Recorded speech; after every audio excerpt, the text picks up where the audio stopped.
Hi there, this is John Wilkinson from History Made Easier, with a presentation that looks at the League's peacekeeping role in the 1920s, that hopefully will add to your understanding of just what the League got up to.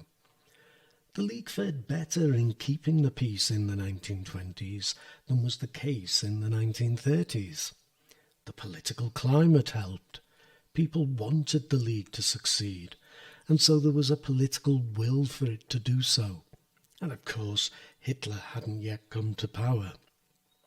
Also, the issues the League faced were not as difficult as those it faced in the 1930s. Neither did they tend to involve the bigger powers, though that was not always the case. Nevertheless, the treaties had left a considerable number of border disputes for the League to resolve, and we should carefully assess just how well it did before reaching a final conclusion. And as you can see on this slide, I offer three things for you to think about. Was there a peaceful conclusion? Did the League impose its authority? And did the League meet its aims? And these last 2 points weren't always the case, even though there might otherwise have been a satisfactory conclusion. Now, as we move through this presentation, you'll notice that I've included a modern picture of the places where crises unfolded. I just thought it would help to see them as real places, and interesting to see what they are like today. Actually, the League didn't get off to a good start, but you will know about the Vilna crisis, so I won't go into that. But some points to consider. Poland had gained substantially from the Paris peace treaties, but was still unhappy. The League had actually suggested a plebiscite to decide the matter, overseen by an international force, but neither side would agree to that. And what swung things Poland's way was that the Conference of Ambassadors got involved and supported Poland's claim on the city. Also, the French were not willing to side against Poland, as they saw it as an important state in preventing any German resurgence, as well as a barrier against communist Russia, whilst Britain was not prepared to act alone. The affair therefore showed that neither Britain nor France was committed to the League, or they didn't feel strong enough to do anything about the issue, or else both. The League didn't do a lot better on the next issue it faced either. Again, you'll know about the plebiscite regarding Upper Silesia, so again, I won't go into that. But the region was mostly populated by Germans, and Germany had also lost the Tsar to France for at least 15 years. And even though a majority of those who voted did so for Germany, the Treaty of Versailles had provided for a possible partition of the region, and that was what the League decided to do.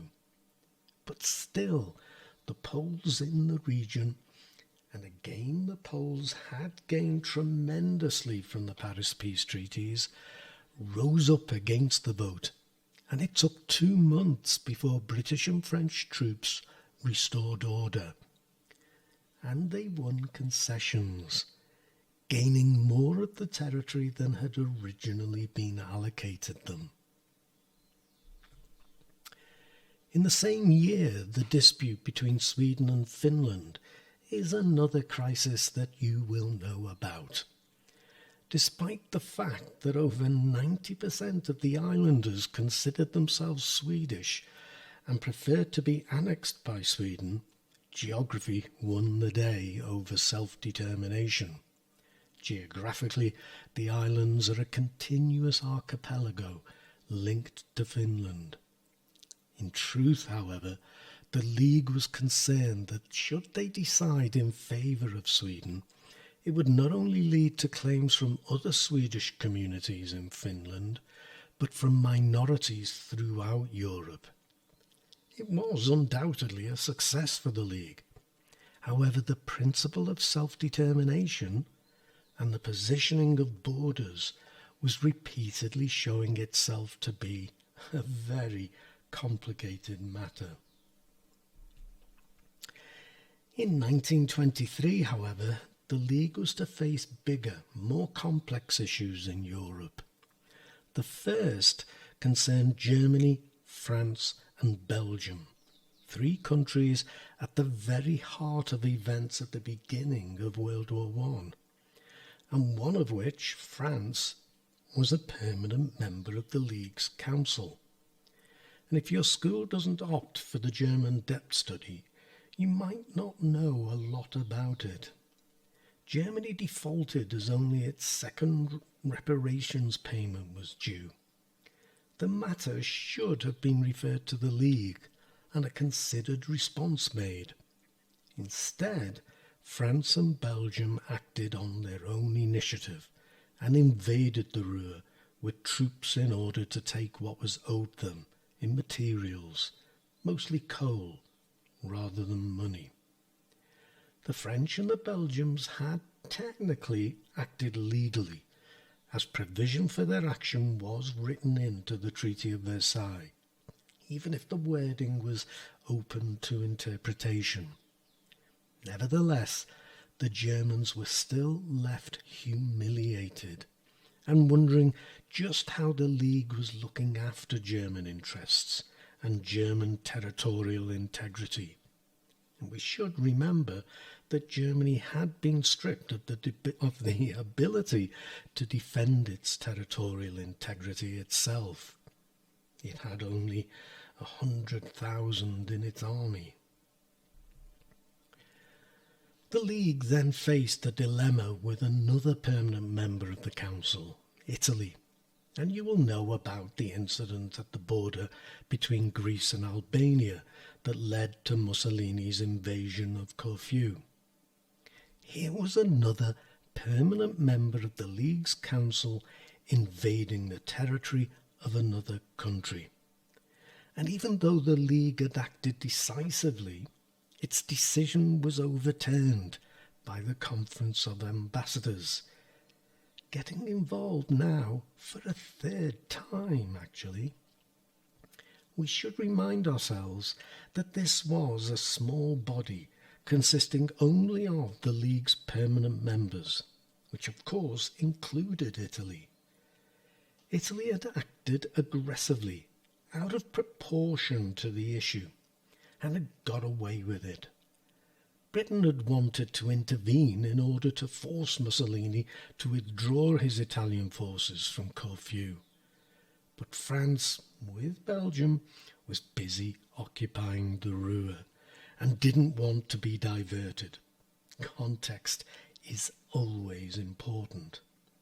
Indeed, it actually backed the Italians, and so Britain, reluctant to move alone, did not move against them either. Mussolini had got away with a clearly aggressive and opportunist act. It was not a good turn of events for the League. In 1925, another border incident, this time between Greece and Bulgaria, and another you will know about. But you might not be aware of what started the dispute. There are actually two versions. Either a Greek soldier crossed the border trying to catch his dog, which had run away from him, and he was shot dead by Bulgarian border guards. The incident is sometimes referred to as the War of the Stray Dog. Or Bulgarian soldiers crossed the border and attacked a Greek outpost, killing a Greek captain and a guard.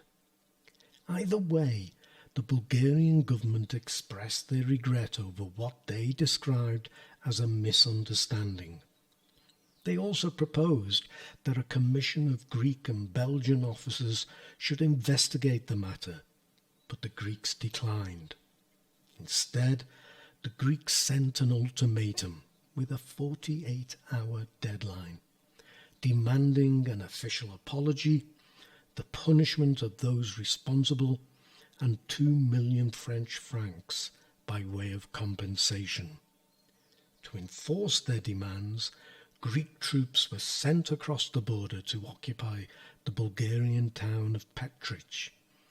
Sounds rather like Mussolini's reaction to the incident on the Greek-Albanian border, don't you think? Bulgaria appealed to the League, and the League acted swiftly and sorted it out. As you will know, the Greeks obeyed the ruling, but at the same time complained that there seemed to be one rule for the bigger states, a reference to the way Italy had been treated in the Corfu crisis, which had also involved Greece, and another for smaller states, such as themselves. And you can see that they had a point. So, the League's attempts to keep the peace in the 1920s. I hope you've learned something new from this presentation. I'm actually going to publish a follow-up presentation looking at lesser-known examples of the League's work. Just the kind of thing that can make your work stand out from the rest. So do check that out. I'll probably call it Lesser-Known Examples. As always, I do thank you for listening. Cheers.